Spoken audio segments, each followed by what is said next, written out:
Welcome back to another episode of Marketing Girly by Sky Society. Today I am chatting with Lindsey Barr. She is the editor-in-chief at LinkNow. Welcome, Lindsey. Hello, thank you for having me.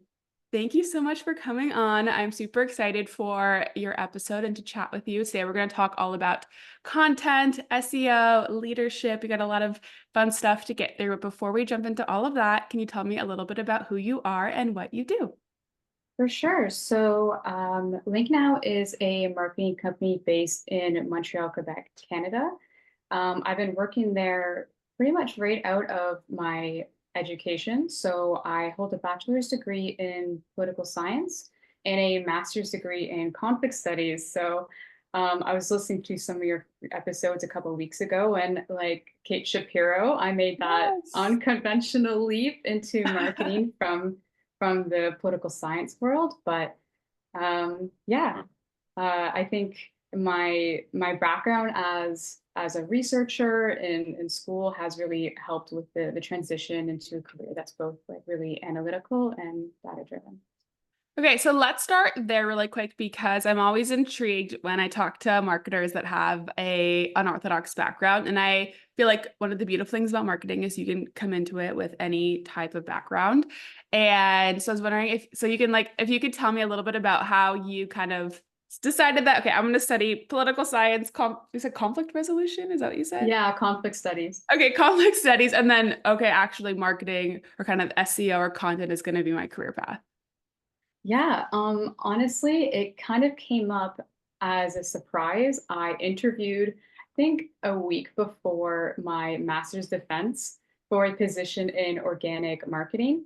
And I think it really, again, leaned into my experience as a researcher.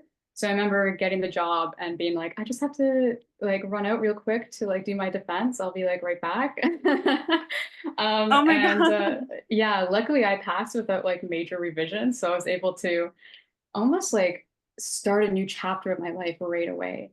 Wow. Um, so I started out in organic SEO. And yeah, I think organic SEO is it blends into what I'm doing now, but it is really different.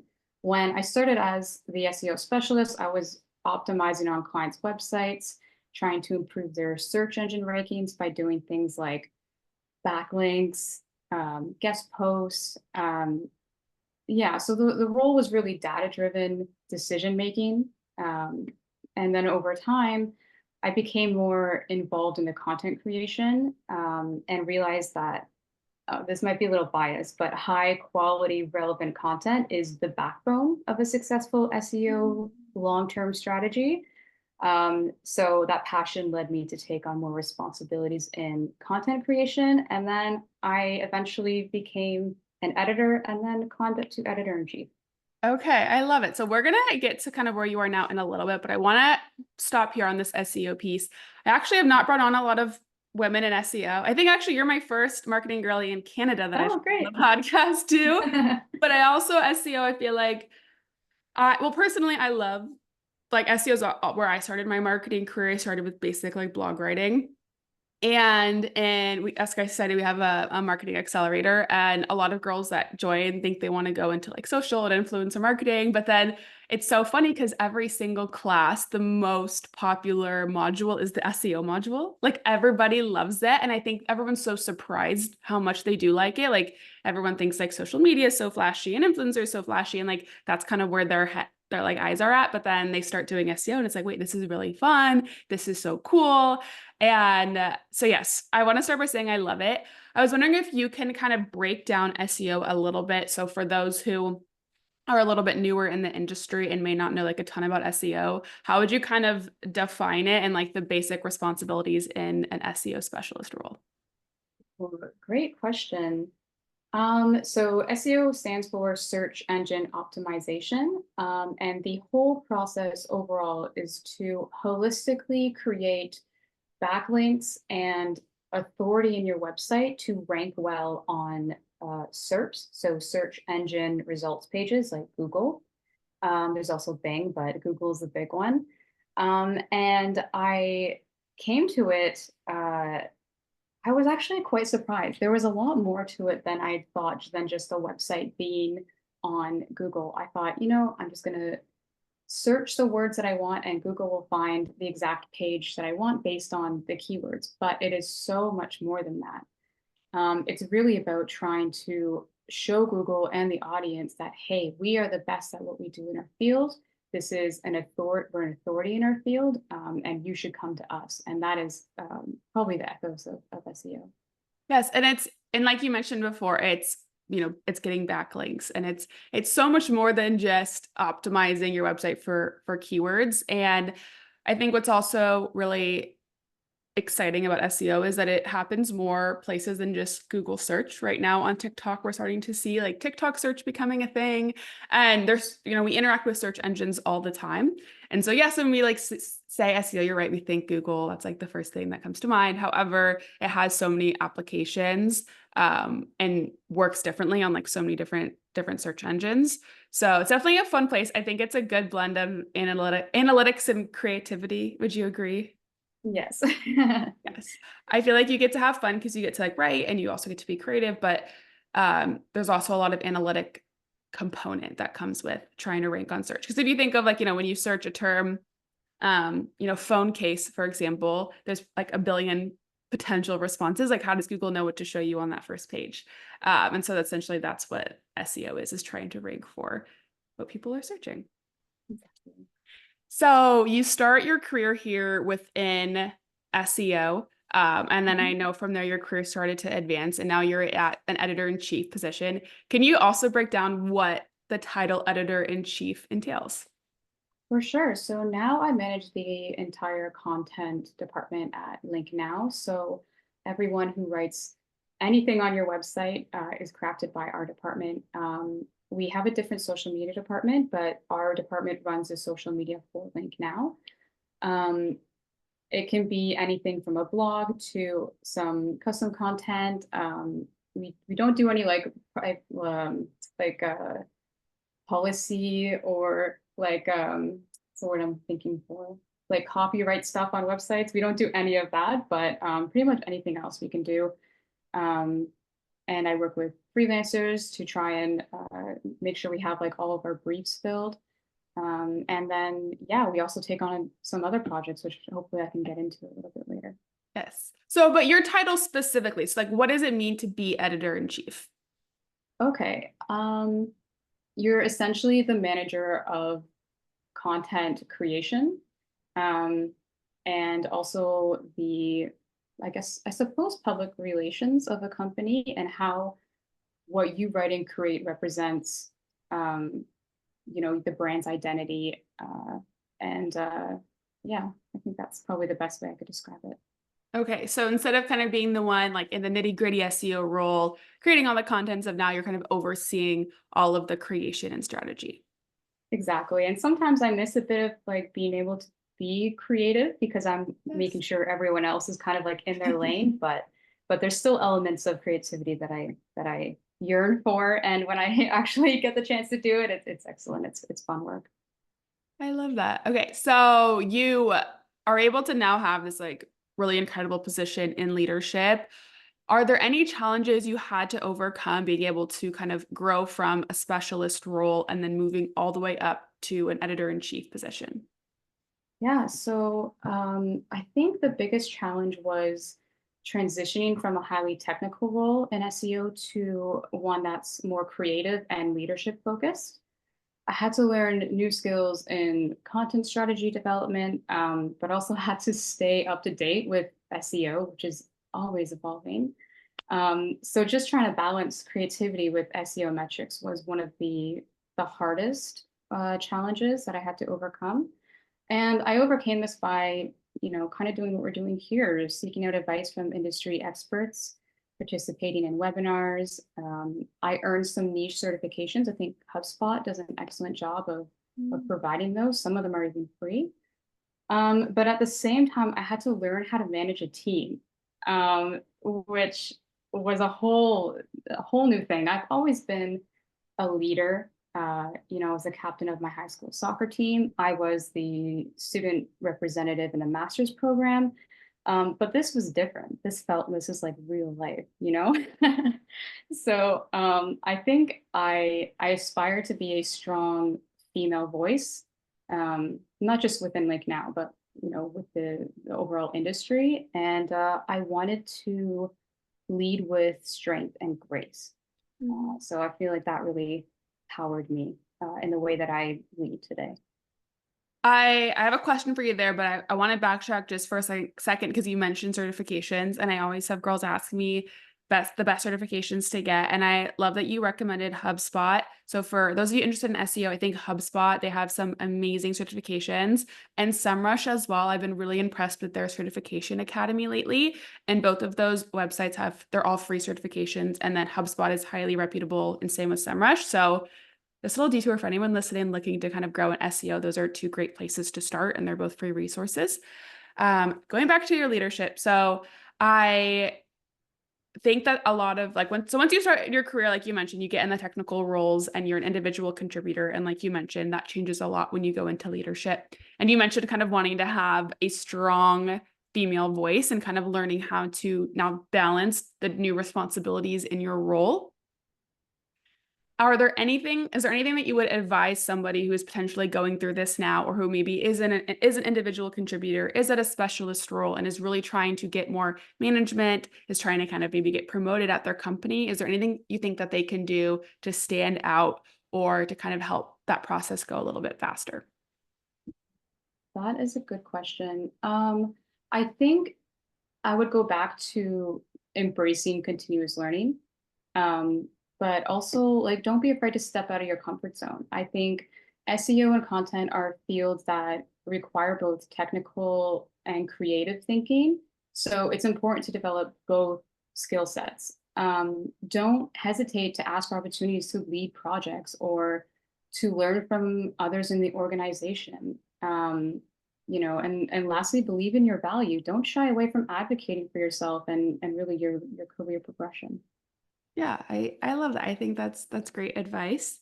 I'm also curious, since we're kind of talking a lot in this SEO area, have you noticed any changes within search, specifically within Google, now that like TikTok has become a predominant search engine, now that ChatGPT is like becoming incredibly popular and people are going there first for search. And now we're even seeing Google have its own AI, where now when you like ask a question to Google, sometimes the first thing you're going to see is this like AI tool above the organic search results. Is there any other like trends you see there, anything that you've kind of been noticing? Yeah, so I'm particularly excited about the growing emphasis on storytelling and personalized content. We see this reflected in search uh, queries as well, but audience today crave that authentic, relatable content that speaks directly to them and to their needs and experiences. So you can see this in the migration from a curated Instagram feed to like a raw, uncut TikTok for you page, generally speaking. And I think this trend pushes us as marketers to be more creative and thoughtful with how we craft messages, both for, queries and, just for SEO in terms of how we actually write and produce content. And I think, I guess I can't answer this question without touching on the integration of AI, but trying to leverage the capabilities of AI and how to optimize content with it for different platforms. I think that's honestly what's going to be able to help us to personalize our content at scale and enhance engagement overall. But do you think, because I know I polled a bunch of our students one time and I was like, okay, do you guys prefer TikTok or Google for search? Like, where are you going to first? And our students in the accelerator are a lot younger. So they're in their, early 20s, and they pretty much all of them prefer TikTok. Like TikTok is their first place they're going first. And a huge thought behind this, not just mine, but like a big theory, is that on TikTok, we get a lot more personal content, right? You get to see the person and when you read a blog post, you have no idea who wrote it. right? And there's a lot of ghostwriters. And a lot of times on Google, the results that you're seeing are very much trying to meet the requirements to rank on SEO. Like they're trying to include the keyword a certain amount of times. They're trying to include supporting keywords, right? They're not actually writing organically. They're trying to kind of hit the like quote unquote like SEO check marks to be able to rank, versus on TikTok, it feels a little bit more organic. We're seeing that storytelling like you're mentioning. And so while I agree with you that I do think that like storytelling is the future of content. However, I wonder what that's going to mean for ranking on Google, because we still see that it's still about like hitting a kind of a lot of those like keyword requirements. If I don't know if you like, kind of understand what I'm saying, but I don't know. Yeah. I'm like So struggling with Google still, because it seems like it's easier to do the storytelling on TikTok. for sure. I think so. There's two ways I would address this. One is that there are social media listening tools that can help you, analyze what keywords are being searched for and what is popular, what people are looking for on like all different platforms. So that is a really great tool that you can use to help cater your content to, those audiences. But also going off that, who is your audience? The company that I work for, LinkNow, we cater to an older demographic who might seem a little bit, out of touch with technology, and we are giving them websites and stuff that, our generation finds really easy to do. With them, it's a little bit more challenging. So, it's about learning what your key audience needs, and catering to that. Yes. Yeah, I definitely do think like I mentioned, it's the younger audience that's preferring TikTok, but I can only imagine. I actually haven't looked into this, but that the overall search volume on Google must be down significantly because you now have just more options as a consumer. I do think it's likely different for the older generation because they're just like used to going to Google. But now for me, if I have a question, I am choosing between Google, ChatGPT, and TikTok. I'm not like before it was just Google and now I have options. And I think that is, I don't know, I think it's really, really going to change SEO. Like I feel like we're kind of hitting like Google's going to have to hit like an inflection point. And we're seeing like they're incorporating AI more, but I feel like that's kind of been the big thing in the back of my head is like a lot of people are using Google a lot less. Yeah, and I mean, I would say perhaps it's less noticeable at the moment because we have, our Siri, our Alexas, we have all this, we're talking to machines to kind of help us, find the answers to things quickly, which ultimately transforms the way that we write content to answer those inquiries. But we also see a lot of these language modules are learning from Google. So it kind of becomes like it'll become like a cyclical thing where they do learn Yes. from each other. I'm gonna say when I pay for ChatGPT because I use it too much. So I get the access to like for the web version, right? That scans the web. And that's the one that's the most helpful because what's on Google is the most like new and like relevant information, right? So when I'm asking ChatGPT, it's giving me like a summary of what it's finding on Mhm. Google. It can Uh, definitely be useful, but I will give a little, like caution here. A lot of the facts are not correct. that On is true. I You found that have to out the fact hard way. check. I was So, writing one of our newsletters and I was writing like the intro for it and this was like in Women's History Month or something. I was writing about like women and career and I wanted a stat to kind of like make my writing pop a little bit more. So I go to ChatGPT, I'm like, give me a stat about like I forget what it was, something about women and career, and it gave me a stat. And so I put it in my blog post. And then I was looking at it and I was like, is this like really true? And so I asked ChatGPT to give me another stat, and it just was making like literally just oh making up numbers, like making up stats for me, and none of them were like actually founded. So if you are using ChatGPT and you are asking it for like data, or you're using it to write a paper or something important, always ask it to cite its sources so you can check where it's getting its information from. no, exactly. But yeah, I remember, and I was like, good thing I didn't send that because I was about to give you girls like I was about to give our entire email list data and information that was just not true. Um, Okay. but yeah, that is like if that is just something I've been really intrigued in. I don't think I've talked to other podcast guests about like is AI like going to replace jobs, and we may be seeing it for some like really, really like entry level writing positions where like, but I think there's still a lot of research right now that shows specifically for Google, content written by humans ranks better than content written by AI. But we're just at the beginning stages. So there's a lot of unknown, I think, ahead of us. Exactly. You definitely want to have that human touch on really anything that is AI created.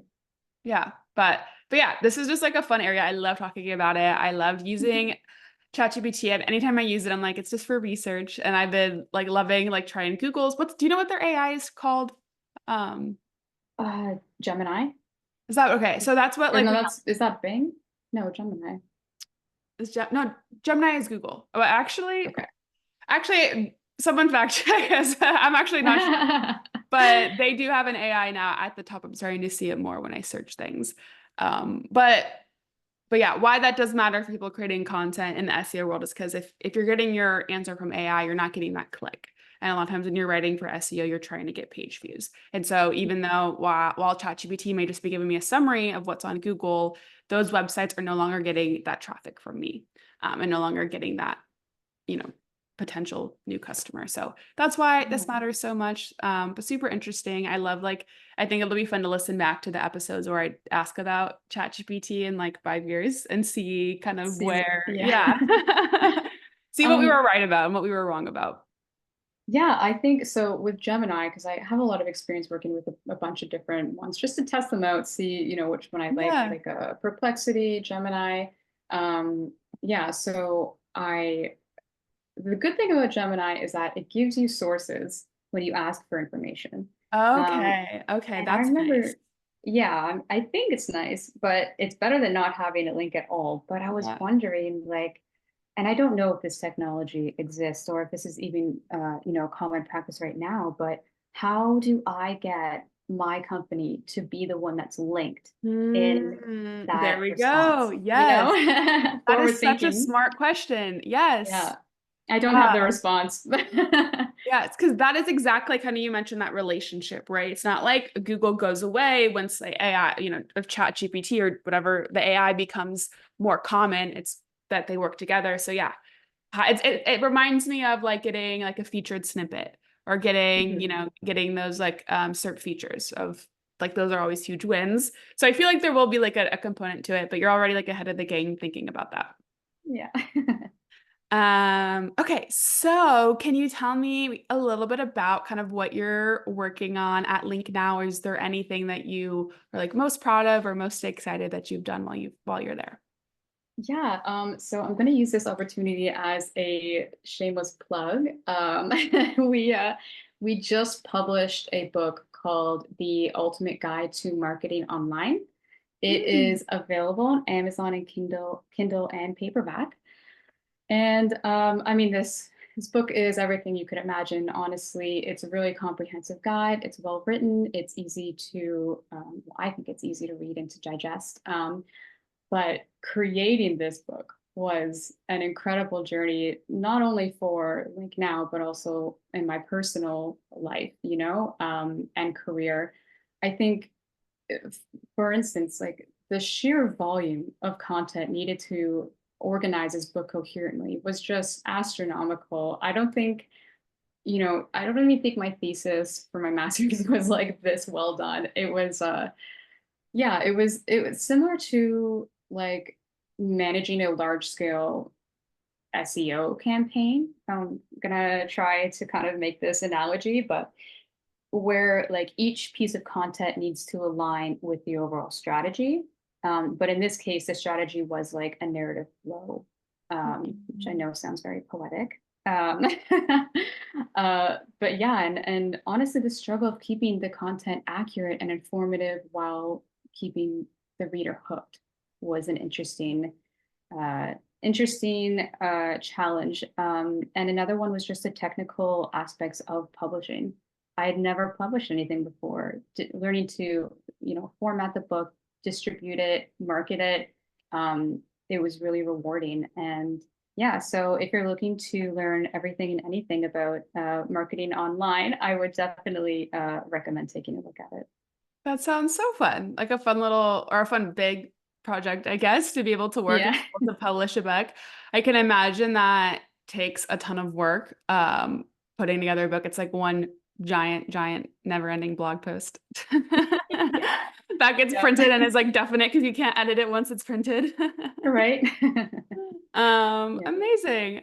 And then also kind of hear it in your role, kind of going back to this like leadership position that you're in. And I know you kind of mentioned some tips for, getting into a leadership role or for kind of making that transition.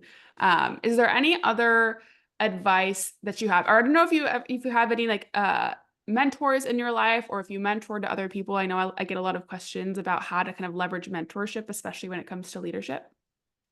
Yeah, so this is an excellent question, and I want to respond to it in a way that is probably a little different from how other people respond to this question on this podcast. I feel like a lot of people give advice to find someone who you click with, find someone who's willing to take you under their wing, show you the ropes, communicates in the same style. But I think that you can learn sometimes more valuable things from a boss or a colleague with whom you don't always see eye to eye with, and whose approach differs from your own.